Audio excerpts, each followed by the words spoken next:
Syndicate বাহিনীর লোকেদের দাপটে রাজ্য সরকারের পথশ্রী প্রকল্পের কাজ বন্ধ করে দিয়ে চলে গেলেন ঠিকাদার।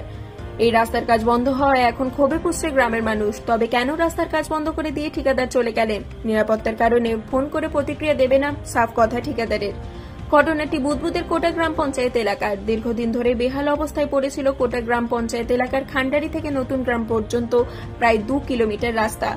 এলাকার সূত্র থেকে জানা যায়, গত ফেব্রুয়ারি মাসে রাজ্যের পথশ্রী প্রকল্পের রাস্তা সংস্কারের কাজ শুরু হয়।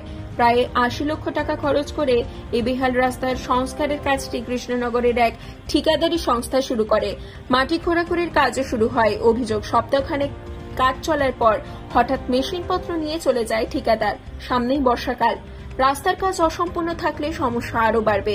এখন বিরোধীদের অভিযোগ, তৃণমূলের মদতপুষ্ট সিন্ডিকেট বাহিনীর দাপটে কাজ শেষ না করেই পালিয়ে গেছে ঠিকাদার সংস্থা। তবে অভিযোগ থাকলে ঠিকাদার তাকে জানাক।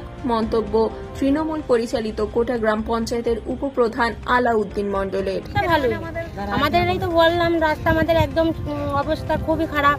একদম আমাদের বৃষ্টি হয়ে গেলে আমরা বেরোতেই পারি না। আর বৃষ্টি হয়ে যাওয়ার শুধু নয়, আমাদের এখানে আমাদের স্বামীরা না রোজ প্রত্যেকদিন না খাটতে গেলে খেতে পাবো না। আমাদের যে প্রত্যেকদিন যে সাইকেল নিয়ে যাবে, সাইকেলটা বের করতে পারি না। আবার সামনে বর্ষা আছে, আবার বর্ষা হয়ে গেলে তো আরো খতরনাক ব্যাপার, আমরা বেরোতেই পারবো না বাড়ি থেকে। ছিল তাহলে চালু করে দিয়ে আমরা জানতাম না তো যে হ্যাঁ এইভাবে অবস্থা করে দিয়ে চলে যাবে। তাই এই যে পুড়ে দিয়ে চলে গেছে, এই পুড়ে দিয়ে চলে গেছে আমরা মনে করছি কাজ করবে। তাই তারপরে দেখছি যে না, কাজে আর লাগছে না। 2 মাস কথা ছিল, 2 মাস পেরিয়ে গেল। 2 মাস পরেও দেখছি কাজে লাগছে না।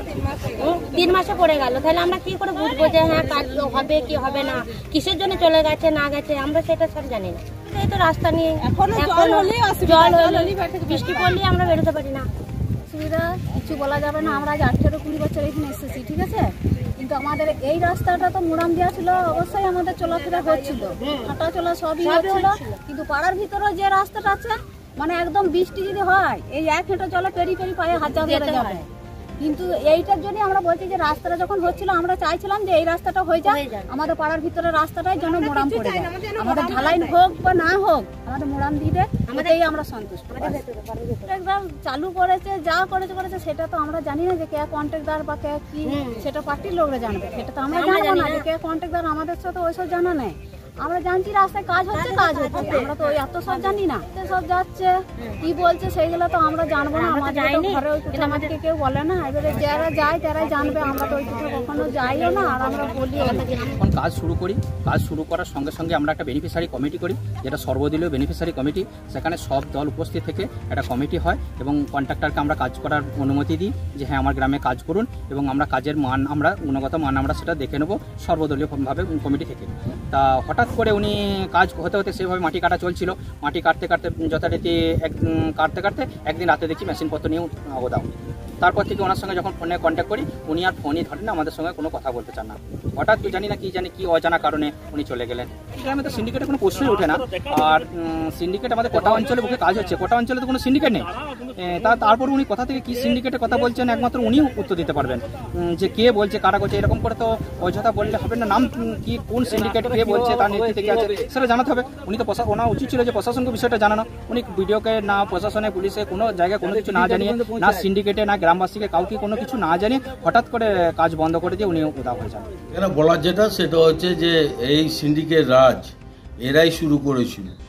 এই সিন্ডিকেট রাজের জন্য কন্ট্রাক্টরদের যে সমস্ত তাদের যে কাজের ওয়ার্ক অর্ডার, সেই অনুযায়ী তারা কাজ করতে পারছে না, সব জায়গায় এই ঝামেলায় চলছে। কিন্তু জনগণের যে আজকে হচ্ছে যে কঠিন পরিস্থিতি, এই বর্ষাকালে ওই রাস্তাটা ওরা যাতায়াত করতে পারবে না, এবং কোটা পঞ্চায়েতের সঙ্গে এই রাস্তাটা ওতপ্রোতভাবে যুক্ত। আমাদের যেটা দাবি যে কে কোথাও পয়সা চেয়েছে বড় কথা নয়, আমাদের কাজ অবিলম্বে শুরু করে শেষ করতে হবে সময় নিয়ে। যে 4 মাস ছিল সেই 4 মাস গেছে, কিন্তু 2 মাসের মধ্যে রাস্তা সারাই করতে হবে, নাহলে মানুষ গোটা পঞ্চায়েত থেকে বিচ্ছিন্ন হয়ে যাবে, অন্য রাস্তা ঘুরে তাদেরকে যেতে হবে। সব জায়গাতেই আমাদের এই শিল্প এলাকা, যেহেতু নতুন শিল্প এলাকা, এই শিল্প এলাকায় হচ্ছে যে এদের যে জ্বালাতন, এবং পথশ্রী রাস্তা শুধু এইটা নয়, আরও কোটা অঞ্চলে যে পথশ্রী রাস্তাগুলো, সেগুলো পথশ্রী নয়, বিশ্রী হয়ে গেছে। এবং কন্ট্রাক্টরদের একটা কথা যে আমরা লেজ দিয়ে কাজ নিচ্ছি, আর এদের জ্বালাতনে আমরা কাজটা করবো কি? কাটমারির জ্বালাতনে এরা তৃণমূলরা আরও ভালো বলতে পারবে, কারণ তৃণমূলরা এটা ভালো করে তারা নিজেরাও বুঝছে যে আমাদের হচ্ছে কাজ করা খুব মুশকিল হয়ে গেছে। যারা নেতৃত্ব আছে তারা খুব হচ্ছে ভুগছে, বুমেরাং হচ্ছে। এটাকে ডাকলাম, আমাদের কি হয়েছিল জানি না, আমি কাজে লাগিয়ে দিয়ে এসেছি। ওরা জিসিপি করে ড্রেসিং করলো, তারপরে দেখছি আর নাই, 2 গাড়ি মালও ফেলেছে, এখনও মালটা পড়ে আছে, তো এলো না। তা আমি বললাম যে আসুন, আমি তো আছি, আমাদের কোটা পঞ্চায়েতে তো এমন জিনিস নেই যে কোনো কাজ আটকে গেছে। কোটা পঞ্চায়েত 2008 সাল থেকে আমি দেখছি। আমার সিন্ডিকেট যে বদনামটা করছে এটা একদম মিথ্যা কথা। তার কারণ হচ্ছে যে আমরা গাড়ি থেকে কাজ করাই। আমাদের এত বড় বড় কোটা পঞ্চায়েতে এত বড় বড় প্রকল্প হচ্ছে, কাজ ছেড়ে পালিয়ে গেছে এই রেকর্ড নেই। এই প্রথমে কৃষ্ণনগরে 3 জন কন্ট্রাক্টর, খুব ভদ্রলোক, কিন্তু এলো না ওরা, জানি না। পরে শুনছি যে বালির প্রচুর দাম, 700 টাকা সেফটি বালি ছিল, এখন 3200 টাকা হয়েছে, এইসব শুনছি। তো সেটা আমার কাছে এসে বললেও হয়তো, আমরা এমনও তো দেখেছি পথশ্রী রাস্তা হয়েছে, তো সেখানে তারা কাজটা করে গেছে। এটা কেন করছে না সেটা জানি না। আমি আবার ওর একটা আত্মীয় বলে এসেছিল গোপাল মাঠে, তপন মণ্ডলকে 5 দিন ফোন করেছি, দাদা কন্ট্রাক্টরকে এবার ফোন করতে বলো আমাকে, আসুক, সমস্যার কথা শুনি। ওই রাস্তাটা আমাদের খুব ইম্পর্টেন্ট রাস্তা, বহু দিনের খুব কষ্টের রাস্তা। মানুষ এই কম করে 5000 লোক আসা যাওয়া করে, এখন তারা চলতে পারছে না। কন্ট্রাক্টররা খুঁড়ে দিয়ে যে চলে গেল, এখন মানুষ চলতে পারছে না। জল হলে আমাকে যা কথা শুনতে হয়, সে আর বলে আর কাজ নেই। তো সেটাও তো আসা উচিত, সমস্যার কথা আমার পঞ্চায়েতে বলা উচিত, বিডিও সাহেবকে বলা উচিত, তো কারো তো কোনো খবরই নেই। তো সেখানে আমাদেরকে বলছে যে এরকম সিন্ডিকেটের জন্য, আর সিন্ডিকেট কোটাতে নেই, কোটার ছেলেরা যথেষ্ট কাজ করে খাচ্ছে, অনেক কর্মসংস্থান হয়েছে, কোটা সেই জায়গায় নেই। তো কেন আসছে না? আবার কন্ট্রাক্টরকে ফোন করতে বলুন, আমাকে কন্ট্রাক্টরকে সরাসরি ফোন করতে বলুন, আমি সাংবাদিকদের বলবো থাকুক পঞ্চায়েতে, সমস্যাটা কি বলো, ও খবরই নেই। আমি কন্ট্রাক্টর নয় যে আমরা কাজটা করে দেবো, ওরাই বলতে পারবে।